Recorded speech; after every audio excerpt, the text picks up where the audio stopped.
എല്ലാവർക്കും നമസ്കാരം. ഇന്ന് നമുക്ക് ഓട്സ് കൊണ്ട് നല്ല ഹെൽത്തി ആയിട്ടുള്ള ഒരു കപ്പ് കേക്കിൻ്റെ റെസിപ്പി നോക്കാം. ഇതിൽ നമ്മൾ മൈദയും അതുപോലെ തന്നെ പഞ്ചസാരയൊന്നും ഉപയോഗിച്ചിട്ടില്ല. അപ്പോൾ അതെങ്ങനെയാണെന്ന് നോക്കാം.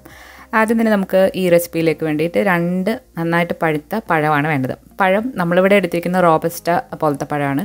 ഏത് പഴം വേണമെങ്കിലും നിങ്ങൾക്ക് എടുക്കാവുന്നതാണ്. നല്ല മധുരമുള്ളതായിരിക്കണം. നന്നായിട്ടൊരു ഫോർക്ക് വെച്ചിട്ട് ഒന്ന് ഉടച്ചു കൊടുക്കാം. ഇനി ഇതിലേക്ക് 2 മുട്ട ഒന്ന് പൊട്ടിച്ചൊഴിക്കാം. ഈ മുട്ട ഫ്രിഡ്ജിൽ നിന്ന് ഡയറക്റ്റ് എടുത്തതല്ല, റൂം ടെമ്പറേച്ചറിലുള്ള മുട്ടയാണ്. 2 മുട്ട ഇതിലേക്ക് നമുക്കൊന്ന് പൊട്ടിച്ചൊഴിക്കാം. ഇത് ബീറ്റ് ചെയ്യാനായിട്ട് നിങ്ങൾക്ക് ബീറ്ററൊന്നും വേണമെന്നില്ല. ഒരു ഫോർക്ക് വെച്ചിട്ടൊന്ന് ബീറ്റ് ചെയ്താൽ മതി. നിങ്ങൾക്ക് വേണമെന്നുണ്ടെങ്കിൽ ബീറ്ററൊക്കെ വെച്ചിട്ടും ബീറ്റ് ചെയ്യാവുന്നതാണ്. അപ്പോൾ ഫോർക്ക് വെച്ചിട്ട് നന്നായിട്ട് തന്നെ അതൊന്ന് ബീറ്റ് ചെയ്ത് കൊടുക്കുക. നന്നായിട്ട് ബീറ്റാക്കി കൊടുക്കാനായിട്ട് ശ്രദ്ധിക്കുക. അല്ലാന്നുണ്ടെങ്കിൽ ആ മുട്ടയുടെ ഒരു സ്മെല്ല് വരാനുള്ള സാധ്യതയുണ്ട്. അപ്പോൾ ബീറ്റാക്കി കൊടുത്തു കഴിഞ്ഞാൽ ഇതിലേക്ക് നമുക്കിനി എസൻസ് ചേർത്ത് കൊടുക്കാം. നിങ്ങളുടെ കയ്യിൽ വാനില എസൻസ് ഉണ്ടെങ്കിൽ അത് 1 ടീസ്പൂൺ ചേർക്കാം.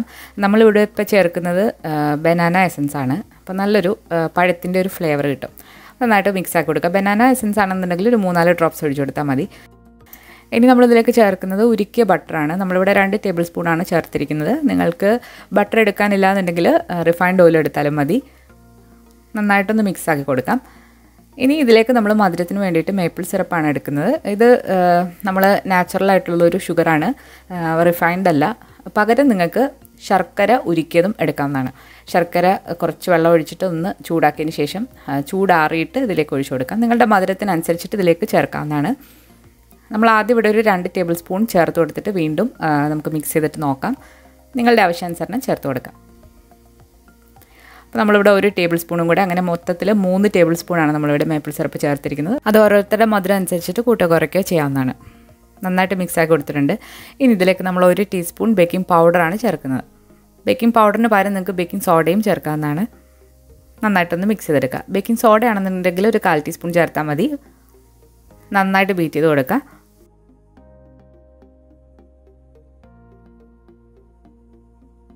ഇനി ഇതിലേക്ക് നമ്മളൊരു 1/2 കപ്പ് ഗോതമ്പ് പൊടി അല്ലാന്നുണ്ടെങ്കിൽ ഓട്സ് തന്നെ മിക്സിയിലിട്ട് നന്നായിട്ടൊന്ന് പൊടിച്ചെടുത്തിട്ടുള്ളതാണ് ചേർക്കാം.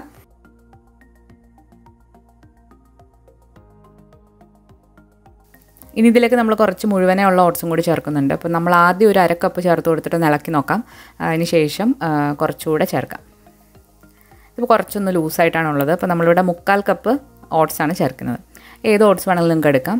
റോൾഡ് ഓട്സോ ക്വിക്ക് ഓട്സോ ഏത് വേണമെങ്കിലും നിങ്ങൾക്ക് എടുക്കാവുന്നതാണ്. നമ്മൾ മൊത്തത്തിൽ 3/4 കപ്പ് റോൾഡ് ഓട്സാണ് ഇവിടെ ചേർത്തിരിക്കുന്നത്. നന്നായിട്ട് മിക്സാക്കി കൊടുക്കുക. ഇനി ഇതിലേക്ക് നമ്മൾ കുറച്ച് ബ്ലൂബെറിയാണ് ചേർക്കുന്നത്. ബ്ലൂബെറി നിങ്ങളുടെ കയ്യിലില്ലാന്നുണ്ടെങ്കിൽ പകരം നമുക്ക് ഉണക്കമുന്തിരി അല്ലാന്നുണ്ടെങ്കിൽ ബദാം, അണ്ടിപ്പരിപ്പ്, ഇഷ്ടമുള്ള ഡ്രൈ ഫ്രൂട്ട്സ് ഏത് വേണമെങ്കിലും നിങ്ങൾക്ക് ചേർക്കാം. ഇനി ഇത് നമുക്കൊരു കപ്പ് കേക്കിൻ്റെ മോൾഡിലേക്കോ അല്ലാന്നുണ്ടെങ്കിൽ ഇത് മുഴുവനെ ഒരു കേക്കായിട്ട് നിങ്ങൾക്ക് ഉണ്ടാക്കിയെടുക്കാവുന്നതാണ്. അപ്പോൾ ഇത് ഉണ്ടാക്കാനായിട്ട് ഓവനൊന്നും വേണമെന്നില്ല. നമ്മൾ സാധാരണ കേക്ക് ഏത് പാത്രത്തിലാണോ ചെയ്യുന്നത് അത് വെച്ചിട്ട് അതേ രീതിയിൽ ചെയ്തെടുക്കാവുന്നതാണ്. നമ്മളിവിടെ ഇതുപോലെ ഒരു കപ്പ് കേക്കിൻ്റെ ട്രേയിലേക്ക് പേപ്പർ വെച്ച് കൊടുത്തിട്ട് അതിലാണ് ബേക്ക് ചെയ്തെടുക്കുന്നത്. അപ്പോൾ ഇത് ബേക്ക് ചെയ്യാനായിട്ട് നമ്മൾ 180 ഡിഗ്രിയിൽ 15 മുതൽ 20 മിനിറ്റ് വരെ എടുത്തിട്ടാണ് ഇത് ബേക്ക് ചെയ്ത് എടുത്തിരിക്കുന്നത്.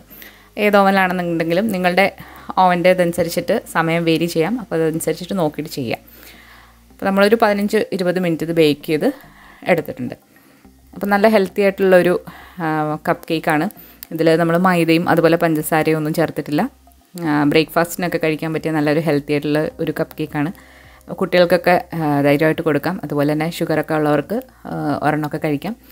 അപ്പോൾ ഈ വീഡിയോ നിങ്ങൾക്ക് ഇഷ്ടമായിട്ടുണ്ടെങ്കിൽ ട്രൈ ചെയ്ത് നോക്കിയിട്ട് നിങ്ങളുടെ ഫീഡ്ബാക്ക്സ് അറിയിക്കുക. അതുപോലെ നിങ്ങളുടെ അഭിപ്രായങ്ങളൊക്കെ കമൻസിലൂടെ അറിയിക്കാം. പുതിയൊരു റെസിപ്പി വീഡിയോ ആയിട്ട് നമുക്ക് വീണ്ടും കാണാം. താങ്ക്